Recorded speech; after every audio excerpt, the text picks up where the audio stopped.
Graça e paz a uma mensagem de Deus para os vossos corações. Eu quero fazer alusão ao seguinte texto, Salmo 23, verso 4, que diz: ainda que eu andasse pelo vale da sombra da morte, não temeria mal algum, porque tu estás comigo, a tua vara e o teu cajado me consolam. Eu quero frisar aqui essa expressão, ainda que eu andasse pelo vale da sombra da morte. Na Palestina, bem à tardezinha, era o período em que o pastor, bem como as suas ovelhas, deveriam regressar para o aprisco.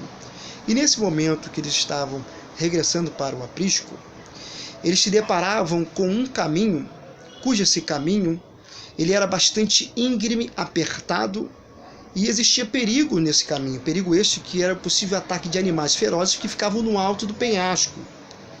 Entretanto, para que eles viessem passar sem que ficassem apreensivos com esses perigos existentes, o pastor desenvolveu uma técnica muito interessante, a qual vale a pena ser citada aqui. Técnica essa que era a seguinte: as ovelhas, elas ficavam uma atrás da outra, o pastor na frente, e nesse momento que eles começavam a passar por esse caminho, o pastor começava a tocar seu instrumento e começava a cantar. E nesse momento que o pastor tocava e cantava, a voz do pastor trazia tranquilidade às ovelhas que estavam vindo atrás. Ou seja, nesse momento que o pastor estava entoando o cântico, a voz era tão graciosa que trazia tranquilidade às ovelhas, a tal ponto das ovelhas passarem tranquilas por esse ambiente, por essa rota de extremo perigo.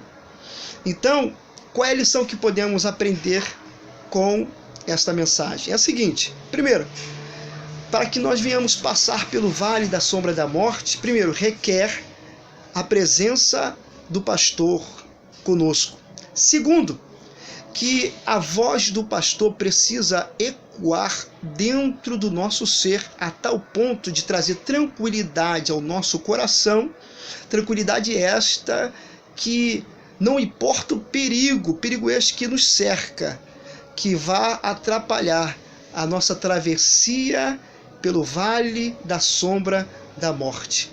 Eu não sei qual é a situação que vocês têm vivenciado, se é o vale da sombra da morte, mas que nesse vale da sombra da morte você possa passar com a presença do pastor e ouvindo a voz desse pastor. Por quê? Porque a voz dele vai lhe trazer calma a tal ponto de você atravessar tranquilamente. Fique com essa palavra, ouça a voz do pastor e deixe que ele passe com você nesse vale da sombra da morte. Deus te abençoe, queridos.